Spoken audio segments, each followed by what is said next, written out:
Hello and you're very welcome to this Game Pit Stop for Trick Shot, a game designed by Nikita Krylov and Artyom Nichipurov. This is by Wolff Designa and it's coming to Kickstarter on the 7th of May 2019. This has been filmed with prototype components.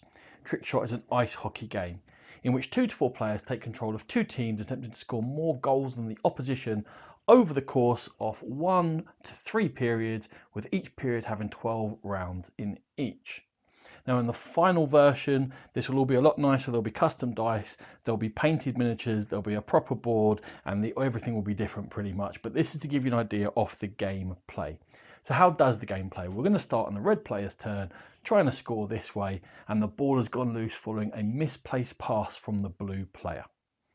Now, players are going to choose one of their ice hockey players to take an action, and every time you take an action it's the same mechanisms. You're going to be rolling dice. The most basic thing you can do is move. When you move, you look at the speed of your different player, and there are 4 different positions. Your goalie, who's down here, who's very slow. You got your big defenseman, your all-rounder centre, and your small but fast wingers. So we're going to try and move this winger and pick up that loose puck. For the first action of your turn, you're going to roll 1 die. Now when you roll it, you're attempting to avoid getting any ones. In effect, these will be crosses in the actual game, and those are failures, and that will mean you haven't done what you want to do. This 2 here will look like a puck and it'll be a rebound action, but in terms of a move, that makes absolutely no difference. As long as I didn't roll a failure, I get to do my move, and in this case, I'm going to move forward. If you move onto a puck that is free, then you take control of it, and this player is now the puck carrier. When you become the puck carrier, some of the rules change for that particular player. For example, in this case, because there is an opposition adjacent to them, they are now checked, meaning they cannot move anymore. The only thing they can do is pass or shoot. When you pass or shoot, it can be in any of the 8 directions, but again, only in a straight line. And in this case, this player's got no one to pass to at the moment. So we're going to try and move up the other winger to give them some support. That will be the second action of the turn. So I will roll 2 dice. I roll the 2 dice, and those are both successes, 5s or 6s. There'll be blank sides, which means that I would move forward. I'm going to choose to move diagonally. I can move a maximum of 3 of my wingers because they're very fast, and I would move to there, putting this pass on. For example, if I had rolled any 1s in that case, it would be a failure. Now, when you fail for a move, you still get to carry out the move, but that would be the end of my turn, and switch over to the blue player's turn, and they can start reacting to what I've done. In this case, we succeeded, so we're going to stop there. And we're going to go for our third action of this particular round. I'm going to try and pass from this winger straight across to this winger. I'll roll the 3 dice for my 3 actions, and again, I'm trying to avoid any 1s. Now, what would happen if I had rolled some? So this is a rebound here. Now, if I rolled a failure, and these 2 are 2 successes, 5s and 6s, that ball, a puck rather, would make its way across to this other winger. But again, that would be the end of my turn.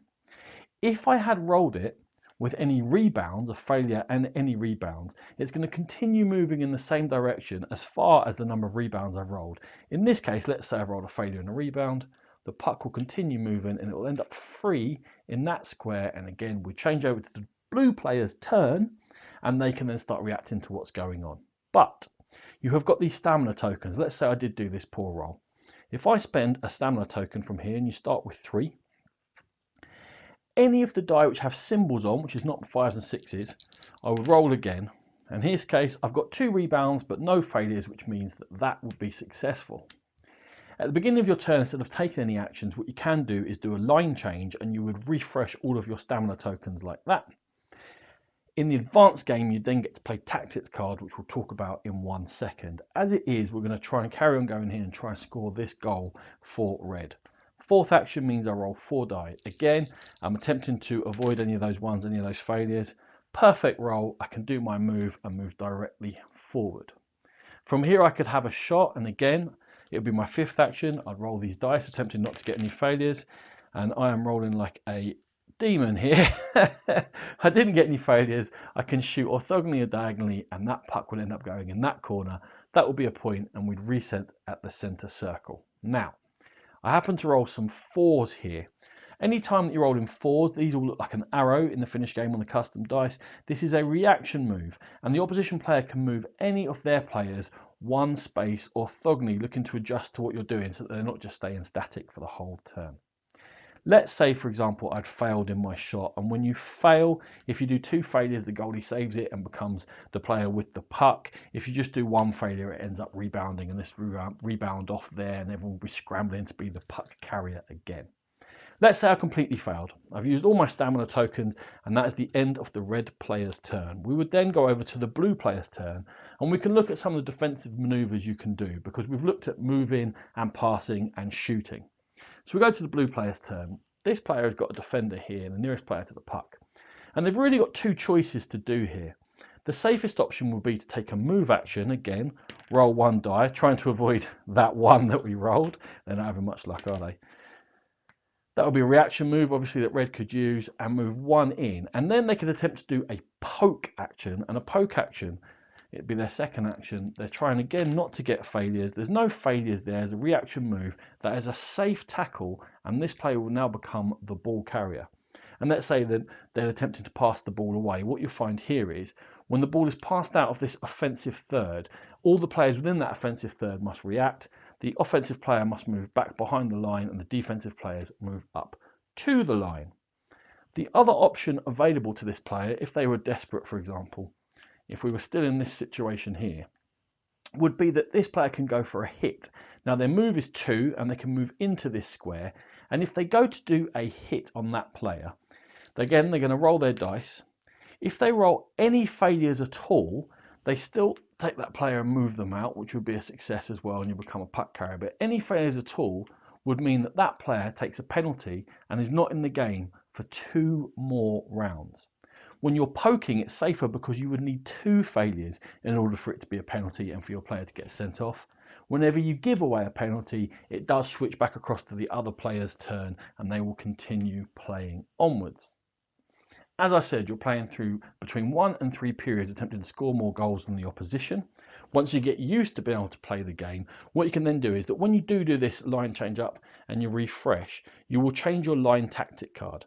And these have got all sorts of various effects on them. For example, if you had this zigzag in, when you chose a moving action, you can move in 2 different directions as you go along, open up different possibilities to you.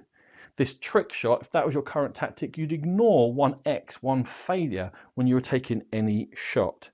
For this reach, normally you can only poke and attempt to tackle the player when you're orthogonally adjacent. That lets you reach in there from diagonally away.